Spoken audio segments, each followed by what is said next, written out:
Assalamualaikum warahmatullahi wabarakatuh. Waalaikumsalam warahmatullahi wabarakatuh. Apa kabarnya semua? Alhamdulillah, luar biasa, harus lebih baik. Allahu Akbar, Masya Allah. Ini ngomong dan jawab nggak salam Windy di rumah ini? Nggak kedengeran, aduh susahnya online gini ya. Tapi nggak apa, kita masih semangat nyari ilmunya ya. Jadi Masya Allah hari ini kita ketemu lagi di acara rutin di HN Pramuli, yaitu home sharing online, bagi-bagi ilmu, cari-cari solusi tentang masalah kesehatan sehari-hari. Jadi hari ini udah tahu judulnya ya, kita akan mengulas dan jangan aja mulus ya, mengulas dari mulai tentang baby blues syndrome. Ini baby blues syndrome ini hampir semua ibu yang melahirkan mengalami kayaknya dok ya. Cie ya. Kayak udah pernah ngelahirin aja. Nggak teman-teman yang udah lain rata-rata cerita ada beberapa yang kebanyakan mengalami, walaupun ada yang tarafnya masih standar gitu dok ya. Sampai ada yang horor, pernah kapan itu ada beritanya yang sampai ibunya bunuh anak, itu jangan-jangan karena baby blues syndrome juga. Kita bahas aja nanti ya. Jadi baby blues syndrome ini nggak cuma bikin pusing ibu, tapi juga bikin pusing bapaknya ya. Istrinya tahu-tahu moodnya naik turun swing-swing. Itu gimana cara ngatasinnya, terus indikasinya apa-apa aja yang bisa buat kita tahu, oh kita bisa ngomong ke diri sendiri, oh kayaknya aku kena baby blues syndrome deh. Itu sebaiknya kita pantengin acara hari ini, karena Dr. Fajri akan jelasin secara rinci, insya Allah. Siapin catatannya juga. Seperti biasa nontonnya di channel YouTube Gen HN Achievers dan juga di fanpage Adi Fajria Mentor halaman HNI. Deketin. Tolong mic-nya dok. Mentor halaman HNI, dan juga di share ke teman-teman mitranya agar semakin banyak yang mendapatkan informasi penting dari home sharing kita hari ini. Langsung aja ya kita ke narasumber. Monggo dok, sapa dulu. Ya. Baik, alhamdulillah kita bersua lagi ya. Materi hari ini seputar ibu ya, keluarga itu terutama ibu. Tapi sebenarnya baby blues juga bisa dialami oleh ayah. Oh, iya, oleh ayah. Gak cuma ibu ya? Iya. Oke. Jadi baby blues ini memang tadi di sebagian besar 50, bahkan ada yang ahli mengatakan itu sampai 80% ibu yang habis melahirkan mengalami baby blues. Tapi kadang-kadang itu tadi karena gejalanya bisa bermacam-macam, dari yang ringan sampai sedang ya. Kalau sudah berat itu mungkin bukan baby blues lagi, mungkin sudah depresi ya. Oke. Jadi ini udah rata-rata itu separuh dari ibu-ibu yang melahirkan mengalaminya. Ini disebut juga dengan stres ya, stres bukan depresi, stres pasca melahirkan, pasca persalinan. Itu akan ada rasa seperti itu. Nah, kalau kita belajar sebelumnya ya tentang persiapan melahirkan, siapan ke waktu kehamilan, kehamilan trimester 1, 2, 3 ya, apa yang kita konsumsi, apa yang harus kita lakukan dan tidak lakukan. Nah, itu juga apakah akan berpengaruh dengan adanya angka gejala yang muncul saat terdapat sindroma ini. Ya, sindroma itu adalah kumpulan gejala. Itu namanya sindrom. Ya, sindrom itu adalah kumpulan gejala. Jadi kalau misalnya ada sindrom apa kan, ada sindromnya itu, jadi ada kumpulan-kumpulan gejala. Sindroma, Nah ini disebut tadi ya, baby syndrome, baby blues, atau juga stres pasca persalinan. Ya, bingung. Kemarin juga apa sih yuk baby gitu. Ya bahasa Indonesianya itu stres pasca persalinan. Kemarin kita materinya tentang apa? Proses melahirkan. persiapan persalinan atau kelahiran. Nah, setelah melahirkan itu seorang ibu, pada umumnya memang ibu, bapak itu hanya sebagian kecil lah yang mengalami baby blush ini. Ya. Dan dari pengalaman orang ya, seorang bapak yang mengalami sindroma ini itu kebanyakan karena tadi ada hal-hal yang sebelumnya itu mereka tidak persiapkan, ya, sehingga megang bayi itu takut sekali gitu ya, karena kan ada rasa bahagia, rasa sedih, ada rasa ya tidak bisa rasanya mau bertanggung jawab, ada siapa nih, ada yang baru gitu kan. Nah kelihatannya awal-awal seperti mudah aja, tapi setelah bayi lahir dia muncul berbagai ketakutan itu yang dirasakan oleh seorang ayah ya, yang pertama itu begitu. Dan ini bisa berulang pada kelahiran berikutnya kalau dia tadi mengalami itu, hal dia biarkan saja ya, tidak diatasi, cari solusi ya, biar pada kelahiran berikutnya tidak mengalami. Nah, begitu juga pada ibu ya, ibunya juga, ibu itu bisa berulang juga nanti ya. Nah, apa sih sebenarnya stres ya, bahasa Indonesia aja, stres pasca persalinan ini. Yang apa sih yang batasannya gitu ya. Jadi kita buat dulu biar paham ya teman-teman. Jadi ada baby blush syndrome, BBS ya, BBS, dan ada postpartum depression. Beda. PPD. Nah, ya, jadi kita singkat apa tadi? BBS, PPD. Nah, BBS dan PPD. Ya, postpartum. Jadi postpartum itu setelah melahirkan mengalami depresi. Nah, yang pertama dari gejalanya. Ya, gejala dari BBS tadi. Kalau gejalanya itu dia sedang ya, dimana ibu akan merasakan sedih gitu, tapi dia masih bisa melakukan pekerjaan sehari-hari, masih bisa ngurus bayinya ya,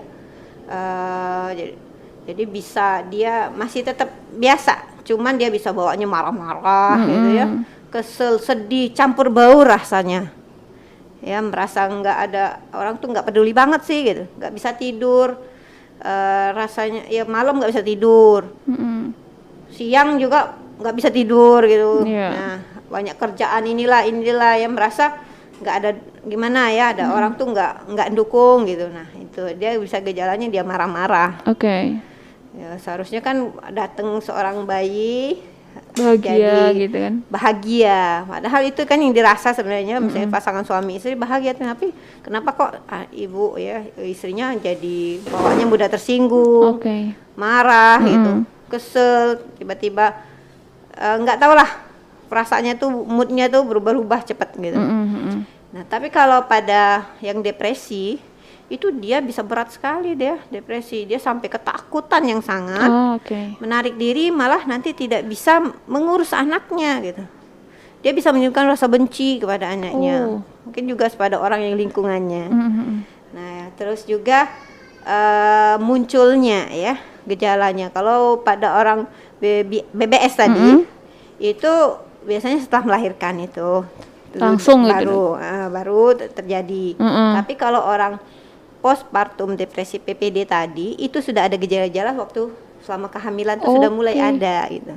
Contoh gejalanya pas sebelum ya, dia mulai itu sangka seperti karena hormon gitu kan, tapi dia bisa punya riwayat depresi sebelumnya. Terus satu juga ya, selama kehamilan itu dia beda ya dengan ibu hamil. Memang ibu hamil tuh mudah juga moodnya ya berubah, cuman itu dia terlihat udah murung bawaannya, terus dia mulai menarik diri, atau gejalanya hiper ya, tidurnya kebanyakan atau nggak bisa tidur bisa muncul begitu. Nah itu udah mulai ada tanda-tandanya lah selalu waktu kehamilan. Nah dan juga masa berlamanya ya. Kalau BBS setelah melahirkan itu ya paling lama itu sampai 2 minggu. Nanti setelah 2 minggu hilang ya. Nah sedangkan PPD tadi itu bisa berlangsung ya paling sebentar itu 1 bulan. dan bisa bertahunan. Bertahan lama. Iya. Sering anaknya tumbuh, Jadi PPD masih ada, Dok ya. Kalau depresi dia bisa sampai mau bunuh diri gitu ya, atau mau bunuh anaknya. Anak bayinya itu masuk depresi dia. Bukan baby blues. Ya, bukan baby blues ya, bukan baby blues, bukan baby bus. Baby bus mainan anak-anak. Baby blues katanya. Ya, jadi bukan BBS tetapi PPD. Kalau sudah sampai begitu banget ya, apalagi udah tahun, ada yang depresinya sampai 1 tahun, ada yang 3 tahun depresinya, dia sampai nggak bisa, dia benci gitu sama anaknya gitu, sampai begitu ya. Jadi dia sudah mengalami depresi dan ini masuk dalam kategori gangguan jiwa. Ya, bisa ditangani oleh psikiater ya. Nah itu. Gitu. Ya, jadi kita ke gejala ringan ya, BBS dulu. Ke BBS ya. BBS, gejala ringan. Jadi paham ya nanti bedanya antara BBS dengan PPD. Nanti khawatirnya orang tuh menggabungkan, ya sama ya. Iya, dikira sama tadi saya juga ngiranya sama kan. Oh iya. Cuma ada tingkatan. Jadi kalau dia awalnya mungkin seperti BBS karena waktu kehamilan nggak terlihat ya biasanya, tapi BBS ya terus lebih dari 2 pekan sampai sebulan, mungkin sampai 2 bulan udah depresi. Bukannya reda malah nambah gitu. Ya, jadi kalau dianya gejalanya makin bertambah, nah kemungkinan dianya PPD tadi berlanjut ya. Jadi perasaan yang gembira akhirnya campur aduk karena tadi harusnya kan kita berpikir seperti itu. Nah, tiap orang kan ada mengalami pengalaman masing-masing. Kalau secara medisnya dibilang wah ini sebenarnya nggak diketahui gitu dengan pasti apa ya penyebab dari baby blues ini. BBS. BBS ya. Jadi yang pertama itu perubahan hormonal. Ya, penyebabnya ya kita ambil setelah diteliti apa sih menyebabkan kalau ibu hamil itu masalah hormonal ya, mengalami perubahan hormonal, estrogen, progesteron itu mengalami perubahan. Jadi adanya perubahan pasca melahirkan ya, terjadi penurunan kadar ya estrogen dan progesteron yang drastis. Ya, ada perubahan yang drastis ini dan juga disertai penurunan kadar hormon yang dihasilkan oleh kelenjar tiroid nih, kelenjar tiroid yang menyebabkan mudah lelah, penurunan mood dan juga perasaan rasa tertekan itu, ya. Nah kemudian penyebabnya fisik karena hadirnya si kecil ya dalam biasanya nggak ada jadi ada. Nah dalam keluarga ini menyebabkan perubahan ritme kehidupan sosial kan. Nah itu juga bisa mengasuh si kecil. Saya merasakan ya 8 kali tuh begadang. Dokter Fajra kuat banget Masya Allah. Mengasuh si kecil sepanjang siang dan juga malam. Teorinya ya ibu istirahat gitu waktu ini. Ya kalau anak pertama mungkin bisa, tapi juga anak pertama tetap punya resiko karena baru ya khawatiran. Cara menyusuinya aja masih belajar. Kalau ibunya tidur sambil nyusui nanti anaknya ketutup hidungnya. Nah, terus kalau sudah anak kedua, katanya kan seorang ibu bayinya tidur ikut tidur lah. Iya teorinya karena gitu. Dia punya anak satunya yang Umi mau makan, Umi mau main, ngajakin main kan. Kalau anak kecil punya adik, dia merasa iri, pengennya diperhatiin lebih. Kan jadi makin. Jadi kalau misalnya anak pertama aja mengalami BBS, enggak juga, bisa anak kedua, ketiga juga dapat mengalami karena ibunya tadi lelah gitu, kelelahan. Wah ini gini. Lelah tipe lelah beda-beda yang nyebabin lelahnya dok ya.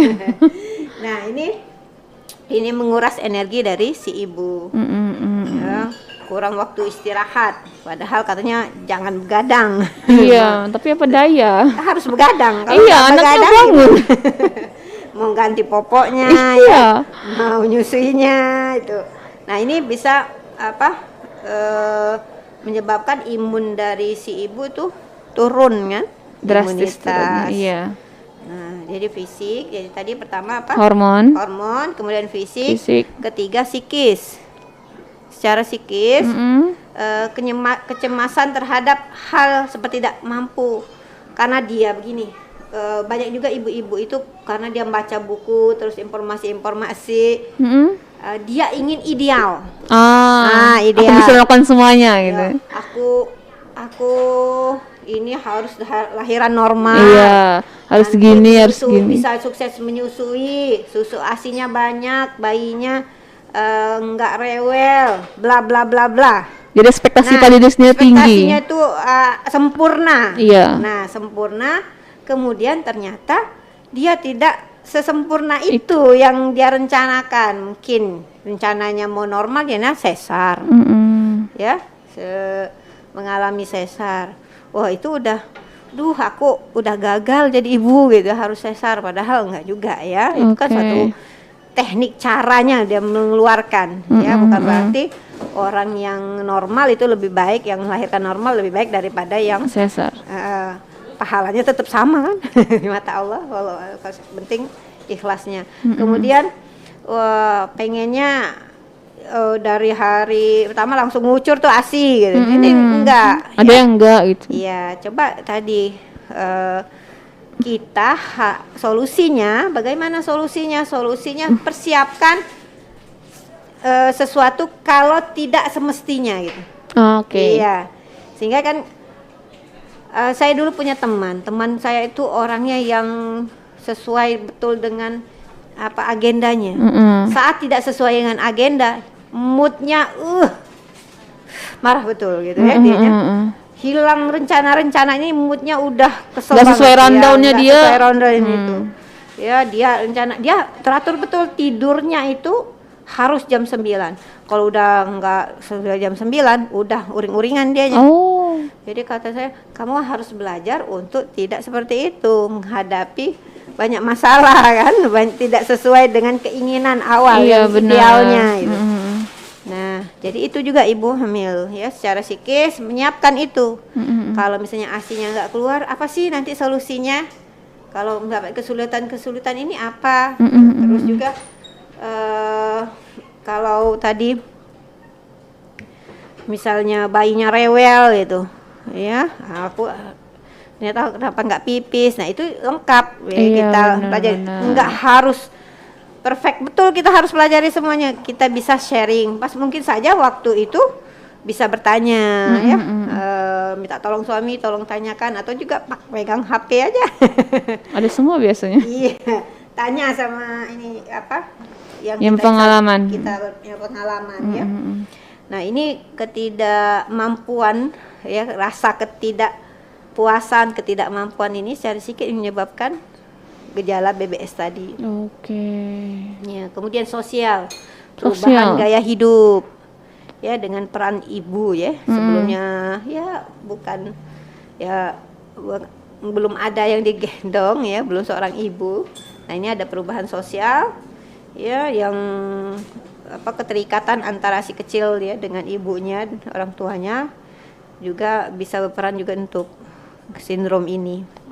Banyak banget sebenarnya faktor penyebabnya kemungkinan dari situ, Dok, ya. Oke. Jadi ini dari secara fisik, kemudian hormon, psikis, sosial. Kemudian juga setelah itu kan penyebabnya ya. Lalu gejala yang timbul. Gejala itu biasanya bervariasi. Ya, gejalanya bervariasi dari derajat yang ringan sampai mungkin bisa berat.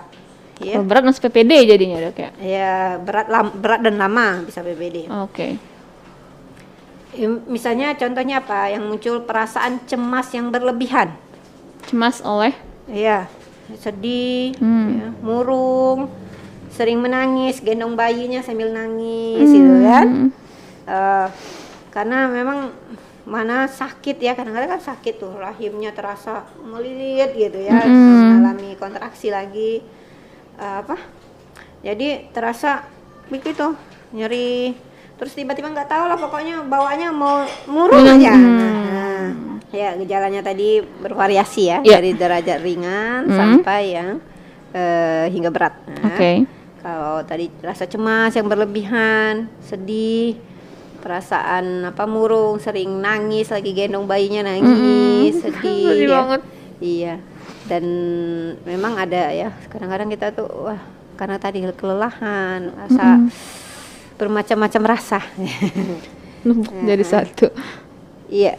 Kemudian juga seringkali merasa kelelahan dan ini menyut-menyut, sakit kepala, ya, muncul sakit kepala, sering hampir tiap hari itu sakit kepala terus.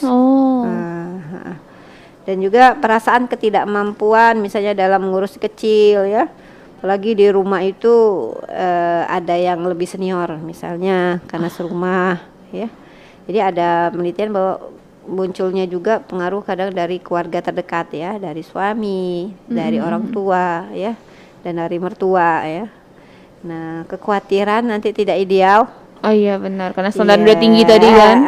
Ya ini salah tuh kan, merasa kok salah semua gitu ya. Akhirnya kadang-kadang orang tuh nggak nyalahin, cuman mungkin hanya ngasih tahu sedikit, tapi itu mudah ke kita. Iya, jadi kayaknya negurnya itu kecil kayak gitu, tapi rasanya tuh rasa kita dengar gede gitu. Rasa diinjek gajah. Emang udah pernah ngerasain diinjek gajah? Meninggal kita mah. Rasa tuh gimana gitu ya, berat banget sesek gitu napas itu ya. Kalau ada yang saya ketidakmampuan itu, seringkali ibu yang pada awalnya mengalami BBS tadi ya, kemudian berkembang lebih lama, rasa itu ya tidak dikelola tadi, tidak cepat ditanggulangi. Sang suami juga nggak tanggap gitu ya, dari keluarga nggak dengar, dari diri sendiri juga. Kadang-kadang kita juga harus dari diri sendiri ya, 90% itu dari diri sendiri juga, tapi dibantu itu yang terdekat ya, suaminya itu, dan lingkungan sekitar itu mendukung untuk menyemangati dia, memberikan dukungan, memberikan perhatian, berbagi tugas gitu. Nah, kalau dibiarkan itu akan lanjut, jadi tadi bisa menjadi PPD. Ya, menjadi gejalanya kerja sama banyak orang jadi sebenarnya dok ya. Ini tersering ya pada orang-orang yang punya riwayat depresi sebelumnya. Misalnya dia terlihat dari misalnya dianya ujian dulu sekolah, kalau mau ujian ya dapat nilai kurang memuaskan, dia kunci diri, pendiam ya, bisa muncul seperti itu. Ya, anak orang yang mudah meledak-ledak kayak gitu kan, rubah-rubah moodnya, tiba-tiba dia ya, atau juga yang sebenarnya pendiam ya, nggak suka cerita, itu bisa juga. Oke. Ya. Tapi jangan salah juga, orang-orang yang paling heboh dia suka ngembirain orang, tapi sebenarnya dia stres juga bisa ya. Benar. Nah itu depresi berlanjut menjadi PPD. Ya. Jadi kalau kelelahan ini berkepanjangan, susah tidur, dan ya jadi akhirnya ya susah tidur, insomnia ya. Jadi awalnya susah tidurnya ya sebentar, tapi dia akhirnya bisa tidur ya, susah tidur. Kalau insomnia tuh ya nggak bisa tidur. Capek tapi nggak bisa tidur. Ya kalau kan tidur itu untuk istirahat ya. Iya benar. Ya, bayinya waktu nyusuin bayinya tertidur gitu, dadanya nggak bisa ya. Pusing, jadi kepalanya tambah pusing, hilang perasaan bahagia dan minat untuk melakukan hal-hal yang menyenangkan. Diajak ayo karena suaminya lihat istrinya gitu, yuk kita jalan-jalan gitu kan. Dia males, kalau udah mau pergi itu mau berpikiran mau beres-beres, mau popok bayi, tas bayi segala macam. Mending gak usah gitu. Udah stres duluan. Seharusnya ya juga suami ya memberikan solusi, dia menyiapkannya gitu. Tinggal pergi aja gitu. Iya, tapi kan tetap juga nggak bisa gitu, kerja sama gitu ya. Ayo sambil dituntun kalau yang mengalami sindrom ini. Kemudian juga tidak memperhatikan diri sendiri, bisa dia males mandi. Kan dia nggak sholat kan. Iya. Ya, jadi malas mandi. Terus bahkan perhatiannya bisa berlebihan pada si bayi. Dia diri sendiri nggak diurus, bayinya aja yang diurus. Bayinya wangi. Apalagi suaminya malah tambah nggak diurus. Diri aja nggak diurus. Perasaan takut ya, takut menyakiti si kecil ya, takut pegang ini nanti sakit dianya begini, takut ya. Wah, bayi saya ini aus, kelaparan, jadi ASI saya pasti nggak cukup ya. Akhirnya banyak tindakan jadi overacting terhadap si kecil. Oke. Dan juga tidak tertarik pada seks ya, jadi suaminya dicuekin ya. Kasian. Padahal kan masih bisa ya kalau seorang istri yang melayani suaminya pada ya atas gitu, bagian atas, perasaan berubah-ubah dengan ekstrim ya, dianya bukan es krim. Es krim enak dimakan. Ekstrim? Ya, ekstrim. Sekali-sekali itu istri suaminya beliin es krim aja. Es krim enak kok. Ya, tergantung mood proses swing-nya berpikir dan konsentrasinya enggak concern gitu. Ya. Termasuk walaupun dia konsentrasinya terganggu, walaupun dianya biasa nonton sinetronnya itu sampai concern banget. Lagi ini BBS termasuk nonton sinetron pun nggak bisa concern dia. Masya Allah. Nah, berat banget kayaknya dok dengar gejalanya, Masya Allah. Itu gejala beban mental jadinya gitu. Tapi kan setiap sesuatu itu pasti ada solusi. Iya, benar. Nah, jadi cara mengatasi BBS ya, ini ada berapa hal yang dapat kita lakukan ya, antara lain ya, yang lupa seperti pelajaran kita awal-awal bahwa ini adalah titipan Allah ya, jadi banyaklah doa. Iya. Harusnya bersyukur. Ada orang itu yang sudah bertahun-tahun menunggu kehamilan dan bayinya lahir ya, itu enggak hamil-hamil. Alhamdulillah Allah berikan. Ya, jadi senantiasa bersyukur, banyak-banyak istighfar.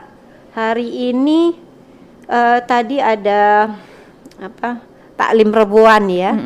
Kalau di HNI itu ada taklim rebuan buat staf manajemen, dan juga diajak nih staf BC seluruh Indonesia ya. Jadi di sana taklimnya tentang materinya istighfar ya. Salah satu manfaat banyak sekali manfaat istighfar itu, salah satunya juga banyak keturunan. Rezeki ya, jadi keturunan ya, banyak istighfar ya, terus juga kebahagiaan dunia akhirat. Nah, perbanyak istighfar. Jadi solusinya tadi selalu berdoa kepada Allah dan juga sering beristighfar. Istighfarnya jangan 10 kali aja, 100 kurang. Sebaiknya berapa? Kalau Rasulullah sih nggak dihitung. Nggak dihitung kan kalau banyak ya. Kalau bisa ya jangan kurang dari 100 kali per hari. Sesuai sunnah. Kalau bisa 1000 kenapa enggak ya, 1000 kali per hari ya. Konsisten. Ini istighfar yang didalemin banget gitu artinya dok ya, bukan sekedar bilangan. Iya, pokoknya dibaca, dilafazkan lidah ya. Ingat kita itu enggak di bawah tidak sadar ngomongnya, tapi memang kita sadar mengucapkan, melafazkannya ya. Istighfar berbanyak istighfar insya Allah akan membantu ya. Dan menjalankan, terus juga kita baca-baca tentang buku keislaman, tentang kedudukan wanita dalam Islam ya. Seorang ibu yang kita pelajarin kisah-kisah ibu-ibu ya dalam mencetak generasi pejuang ya, para pahlawan Islam ya. Itu peran-peran dari ibu. Dan juga para perawi-perawi hadis gitu, orang-orang hebat ya di dalam Islam itu, yang berperan tuh sang ibu juga luar biasa. Nah, itu juga menambah semangat dan kesiapan ya. Dan juga kita juga baca-baca juga ya, bahwa dalam ibu ya mungkin ada suatu, tidak hanya suksesnya ya, bagaimana prosesnya, karena kan lihat hanya suksesnya, tapi prosesnya menuju ke situ ya, semuanya kita belajar ya. Karena kalau kita juga belajar dulu TK, SD, SMP, SMA ada kelasnya, jadi seorang ibu nggak ada kelasnya. Jadi kita harus pelajari soal lengkap ya. Dan juga tanamkan ya, yang ke satu tadi Allah ya, yang kedua tanamkan pada diri kita untuk bersikap ikhlas, tulus, peran sebagai ibu baru ya. Ingatkan balasan yang kita dapat di akhirat kelak insyaallah, sehingga ada surga ya, hadis ya, surga ada di bawah telapak kaki ibu. Luar biasa ibu.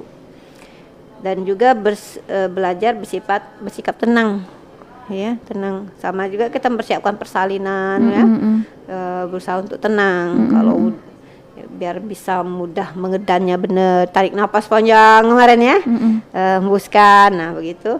Nah jadi ini juga bersifat tenang ya, belajar semuanya Allah yang atur. Pernapasan perut ya, pernapasan perut itu lebih lapang dibandingkan lapas dada. Jadi itu dia tenang, fleksibel dalam mengurusi kecil, jangan sampai kita itu textbook banget ya, harus teori, sehingga memang sebaiknya kita sering-seringlah bantu. Kan biasanya kita ada, kalau kita bukan anak yang pertama, ada saudara kita yang sudah punya anak, kan kita bantu ya sebagai tante gitu ya, atau tetangga, nggak apa-apa, kita anak kecil lucu ya, berusaha lah untuk ada. Kalau juga nggak punya tetangga yang ada bayi atau anak, dengan temen ya, ayunya temen, kakaknya temen ya, silaturahim, nimbrung aja gitu, pegang-pegang bayinya. Atau juga kita memang kan disuruh untuk mengelus anak yatim, itu melembutkan hati ya. Jadi sebaiknya begitu, kita ada, jangan textbook aja ya. Sering kan sekarang YouTube kemana-mana ini begitu. Nah coba banyak, secara banyak panduan ya, jadi ini actionnya ambil gitu. Dan juga jangan lupa bersedekah ya. Bersedekah. Tidurlah ketika si kecil tidur. Jadi kalau udah usahakan begitu. Kalau punya anak yang lain gitu, masih kecil juga, diajak pengertian ngomong ya, bisa baring-baring sama-sama, tertidur sama-sama ya. Atau juga kalau ada yang bantu di rumah juga bisa, misalnya ada orang tua, ada adik, ada kakak, atau suami sendiri gitu ya. Diajak komunikasi dok ya. Komunikasikan rasa cemas yang dialami dengan pasangan atau saudara atau teman dekat ya. Teman dekat yang satu. Hati-hati teman dekatnya ya, jangannya beda. Nanti teman dekat jadi apa gitu. Gawat. Jadi luangkan waktu, tetap aja ada me time ya, bukan makan mie bukan. My time my time for myself. waktu untuk diri sendiri, meski hanya 15 menit gitu ya. Tapi kita bahagia dulu sendiri itu dok ya, untuk melakukan aktivitas yang menyenangkan, apalah, sehingga luar biasa nih kalau leader-leader ya HNI, aktivitas menyenangkan itu kalau lagi pandemi kayak gini, HS online, BCA, semangat tetap BCA tuh, nyapa saudaranya ya. Kalau saya dulu pembukaan 5 sama pembukaan sampai pembukaan 8 itu masih aja WA, ada yang nanya Bu gini, mesti jawab ya sambil kontraksi itu ya. Ya Allah, tangguh sekali. Masih jawab ya. Udah berapa menit kemudian udah lahiran, kabar gitu ya. Jadi tetap komunikasi kita ya, itu hal yang menyenangkan kan, karena menjawab konsul saudara-saudara itu menyenangkan. Jadi hal-hal menyenangkan beda-beda setiap orang. Iya benar ya. Kalau kita aja me time-nya mau ke kamar mandi baru mau masuk, udah anaknya udah nangis, si Fatima udah panggil Umi. Gimana mau sampuan, masuk aja belum. Jadi ya waktu yang luang yang menyenangkan ya dengan pegang handphone, jawabin konsul, atau juga menyapa mitra-mitra, itu sudah menyenangkan ya. Masya Allah. Setiap orang beda-beda. Oke. Atau bisa juga dengan murotal ya. Murotal, baca buku, tapi jangan terlalu banyak dulu, karena habis melahirkan biasanya kan mata nih pengaruh juga ya. Jadi jangan terlalu lama juga di depan handphone atau juga buku. Dalam buku, baca buku. Kemudian olahraga ringan bukan lagi lompat-lompat gitu ya. Itu nggak ringan dok, itu berat. Ya. Jadi terus diingatkan bahwa nggak perlu super mom ya. Jadi bukan super mom. Kita itu manusia biasa, seorang ibu yang punya ya tadi manusiawi, ada lelahnya, ada ya begitu. Jadi jangan sampai jadi super mom. Berlaku jujurlah pada diri sendiri. Iya. Ya. Kemudian juga biarkan pasangan kita ya dan orang-orang sekitar kita yang bisa bantu. Benar. Jangan, ini aku bisa, ini bisa. Jangan sendiri gitu dok ya. Kalau pengalaman saya tuh Kalau mencuci ya, mencuci baju kan bisa orang yang terdekat kita. Ya kalau misalnya ini beri mereka peran juga Dok ya dalam ini.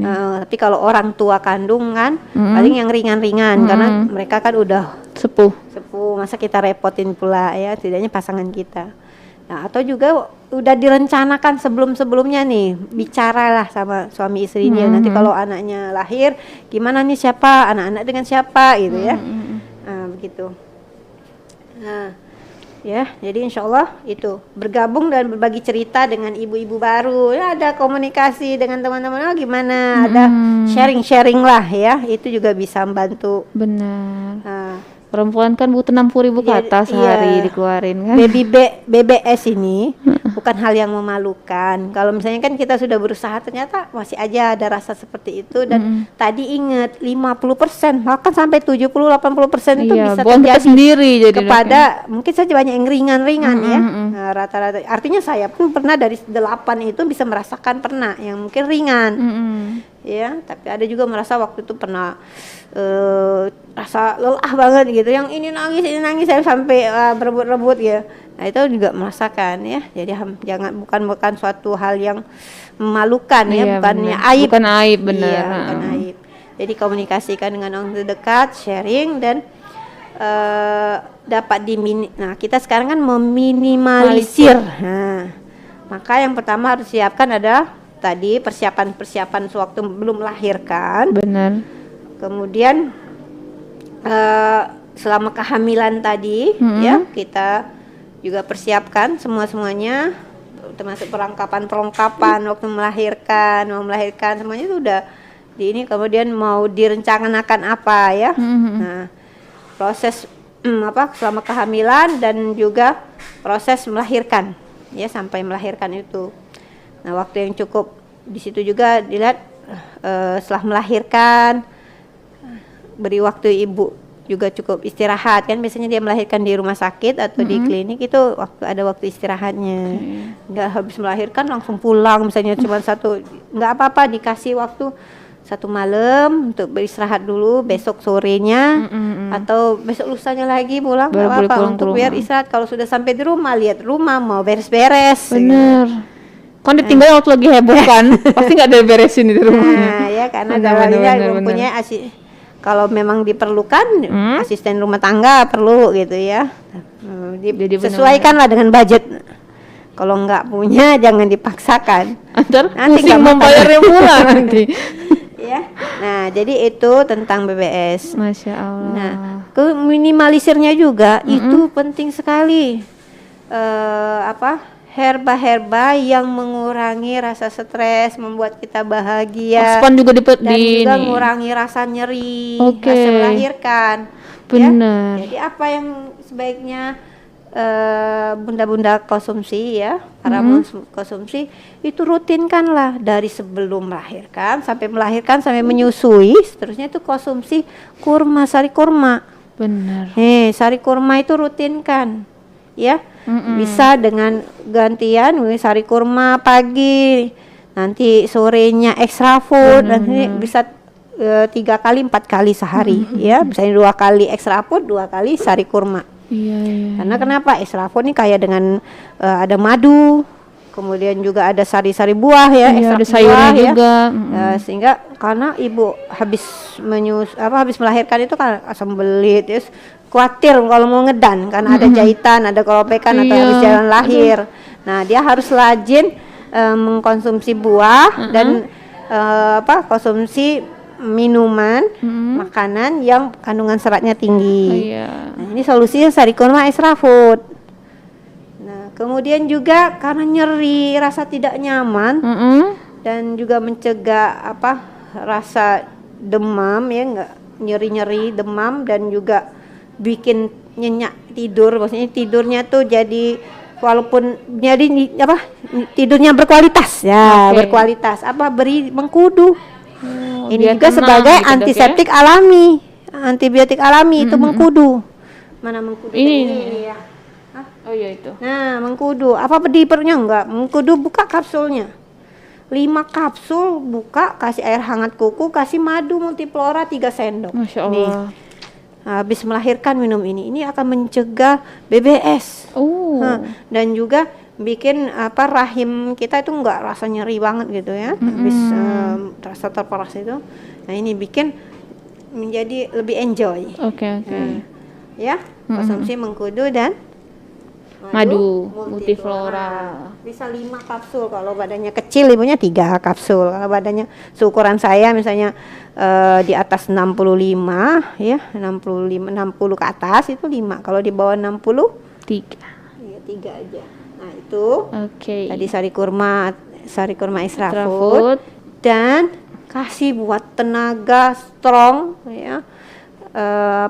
Herba sunnah lagi, yaitu habatus sauda. Itu di Prokumin dok ya? Bisa Prokumin yang ini boleh, Prokumin yang Propolis ini boleh. Ya, atau juga yang kapsul juga boleh. Kapsul ya. Nah ini dikonsumsi. Udah boleh minum habatus sauda sekarang dok ya? Ya kan waktu 7 bulan udah boleh kan? Oke. Itu dosisnya boleh berapa dok? Bisa 3 kali sehari 3 kapsul ya. Biar juga mencegah anemi, tekanan darah jadi stabil. Benar. Konsumsi itu. Dan jangan lupa tambahkan juga N-Green. N-Green ini fungsinya banyak sekali. Seratnya tadi perlu serat yang tinggi kan, dan juga di dalamnya di situ ada ekstrak katu. Jadi bisa memperbanyak produksi ASI. Selain habatus sauda juga memperbanyak ASI. Lalu sebagai protein yang bagus, tinggi serat, itu spirulina mencegah anemi juga. Nah, ini wajib sih ibu-ibu konsumsi ya. Biar ASInya juga berkualitas. Ya, ibunya juga lebih lebih tenang gitu ya. Lebih tubuh kita tidak terlalu asam. Ingat bahwa tubuh yang terlalu asam itu bisa meningkatkan suhu tubuh kita kan, membuat juga kita jadi asam tadi stres, jadi membuat lebih mudah stres. Jadi kalau kita terlalu banyak makan yang goreng-gorengan, makan karbohidrat, tepung-tepung, makan gula itu, makan roti-roti, yang keke manis, biskuit yang petri-petri itu bisa meningkatkan stres.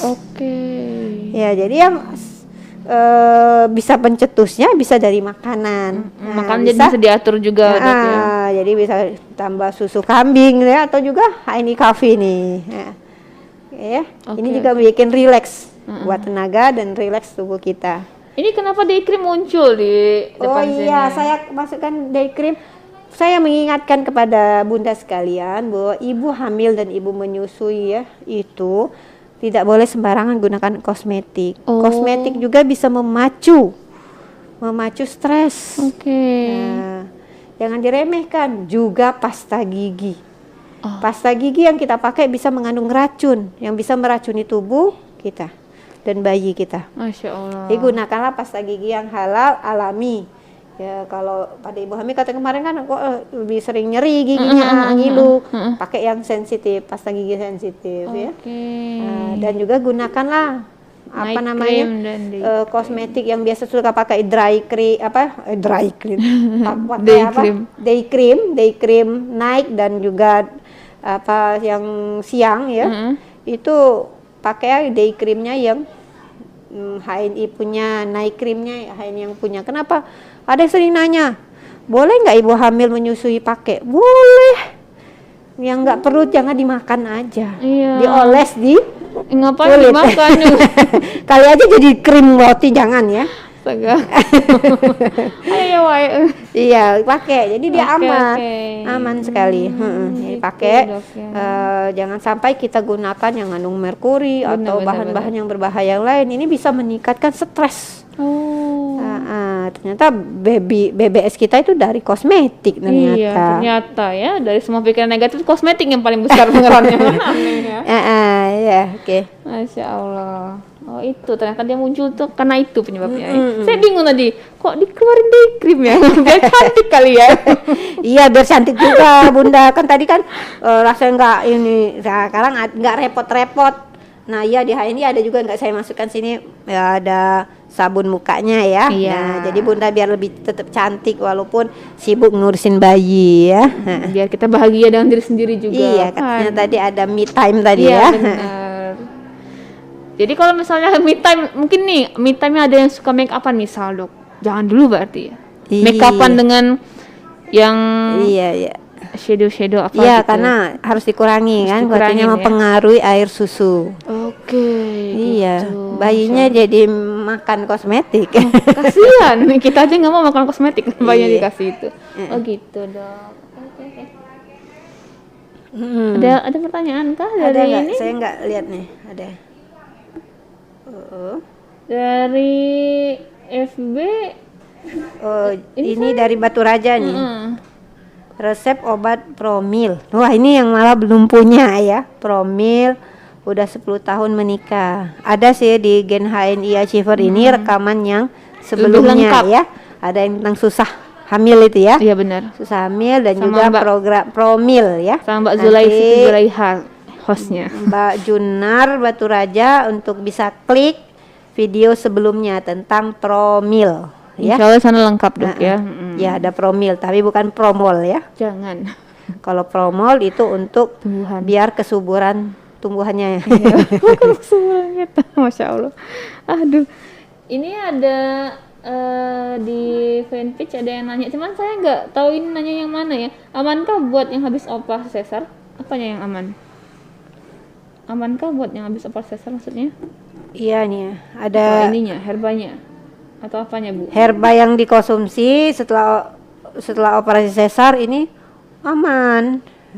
Kan setelah ada waktunya ya, ada waktunya berapa lama setelah sesar itu boleh mengkonsumsi minum makanan ya. Nah, gitu. itu waktunya kita kasih. Oke. Kalau masih belum itu cukup ditaruh di ujung bibirnya aja, di bibirnya misalnya zaitun taruh di bibirnya. Oh gitu dok ya, ada waktunya gitu. Iya, kalau belum boleh makan. Oke. Dan juga kalau MHS nih, MHS nggak ada sini, MHS diolesin ke seluruh badannya boleh. Gitu, oke. Nggak ada yang nanya dari itu dok. Oke. Di sini Pak EF udah kenceng ya suara saya. Pak EF Saripudin. Oke, kayaknya ini ada nih. Umi saya baby blues kemarin sudah sembuh tapi muncul lagi susah tidur, cemas dan gelisah. Sekarang udah berapa umur bayinya ya? Artinya udah waktu baby ini kan 2 minggu dia kena, kemudian dia udah sembuh mungkin bisa gitu dok ya? Ya, jadi itu bukan masuk ini ya. Bukan baby blues lagi. Iya, jadi udah bisa kalau masih dalam postpartum itu masih masuk ya, atau juga karena gejala lain ya. Tapi ini kita baikin lagi kepada kemarin kita belajar tentang gangguan tidur aja. Kalau saya sarankan kepada Bu Asia Rahma, itu rutinkan konsumsi EGM malam, EGM paginya HNI Coffee, sari kurma 3x3 ya, dan juga konsumsi prokumin propolis 3x2 kapsul dan zaitun 2x1 sendok. Insya Allah bisa membantu dok ya kalau itu rutinnya. Iya. Oke. Pak EF Saripudin, assalamualaikum, izin belajar Bu Dokter dari Jogja. Iya, enggih Pak EF. Pak EF ini punya mitra tuh di Palembang ya. Saya pernah HS dengan mitranya juga di BPS ya. Masya Allah. Ini macam-macam enggak cuma dari Sumatera aja ya, senang sekali. Ya. Masya Allah. Iya. Udah. Sekarang jam 3, alhamdulillah tumben gitu.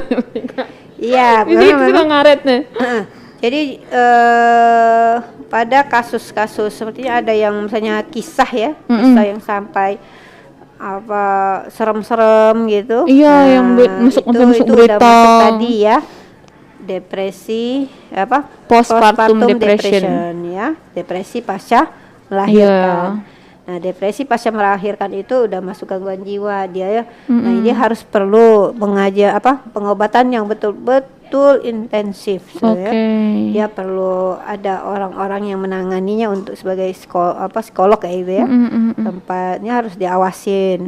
Karena itu bisa bertahunan. Benar. Ya. Sampai anaknya gede pun bisa, Dok ya. Rasa mungkin akan bertambah nggak, Dok? Misal udah 3 tahun nih, bukannya mereda malah makin jadi rasa bencinya ke dirinya sendiri atau ke anaknya juga. Iya, dia jadi marah-marah nggak karuan lah gitu ya.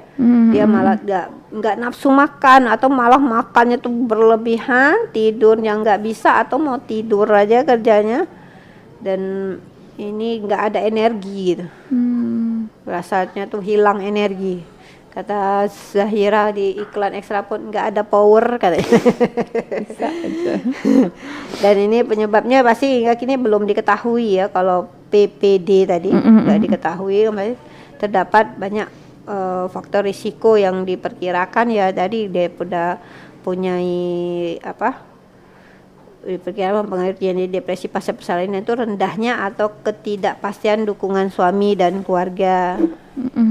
Jadi orang-orang korban dari pemerkosaan juga bisa ya, korban ya tadi dia kehamilan ini betul-betul dia tidak inginkan bisa, ya tidak ada ketidakpastian dukungan dari suami, misalnya ya tidak suaminya cuek aja dia pada hamil, masa ini dia nggak, atau juga dituduh bukan anakku gitu misalnya, ya Allah. Ya, atau keluarganya ya menuntut hal-hal yang ya di luar ya, yang suatu hal yang tidak pasti gitu. Keadaan atau kualitas bayi ya, kualitas bayi, misalnya pada bayi tersebut misalnya ada gangguan, ternyata di USG wah ini ada kelainan gitu.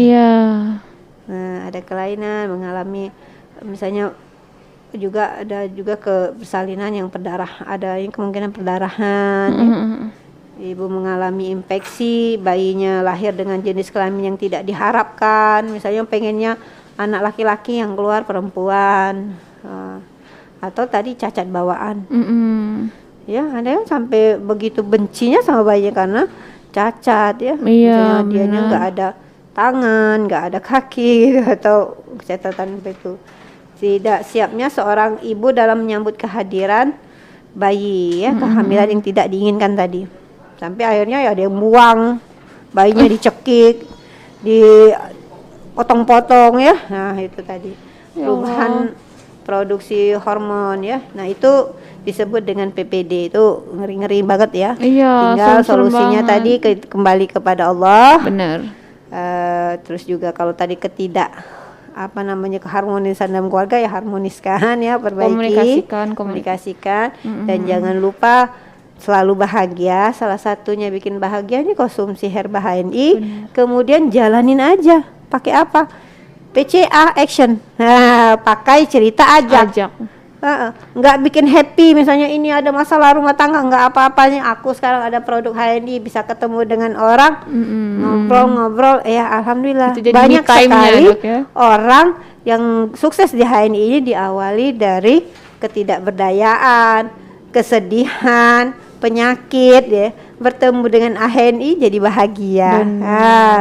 Insya Allah bisa sukses, bisa dapat 5S, selamat, sehat, saudara, smart ya, dan juga sejahtera. Masya Allah, dapat semua. Bisa solusi semua masalah kita bisa lewat HNI ya. Oke. Iya, Masya Allah, banyak sekali ya. Jadi itu dulu hari ini kita bahas tentang BBS-nya, baby blues syndrome, dengan semua penyebab yang belum nggak tahu pastinya apa, tapi kayak kata dokter tadi, tenang aja, bukan cuman kita yang ngadepin dan itu bukan aib. Jadi semoga kita bisa lebih membuka diri untuk mengatasinya, Dok ya. Jangan disimpan sendirian. Jadi untuk para ibu-ibu di luar sana yang sedang mengalami BBS, kami doakan agar segera bisa mengatasi sindromanya, jadi bisa sangat bahagia, merasakan kebahagiaan yang sempurna dengan kehadiran sang buah hati. Masya Allah. Jadi BBS bisa dihilangkan, diminimalisir dengan kita secara psikis tadi gembira, happy, secara fisik kita konsumsi makanan yang sehat, thayyib ya, dan juga sambil bersedekah ya, bersedekah, insya Allah BBS bisa kita tanggulangi ya. Insya Allah itu ayah bunda semua, saya mohon maaf kalau ada yang salah. Sesungguhnya kebenaran itu dari Allah dan kita terus belajar. Insya Allah bertemu di pekan depan. Insya Allah, amin. Semoga kita sehat-sehat selalu dan Allah berikan kesempatan untuk bertemu lagi di Rabu berikutnya. Terima kasih udah stay tune. Salam sehat buat kita semua. Wassalamualaikum warahmatullahi wabarakatuh. Waalaikumsalam warahmatullahi wabarakatuh.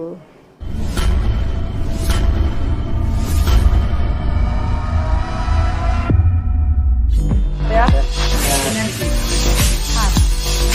Ini yang kanker. Itu di mana? Bekasi. Ke Abi di luar biasa. Jadi Promil program hamil.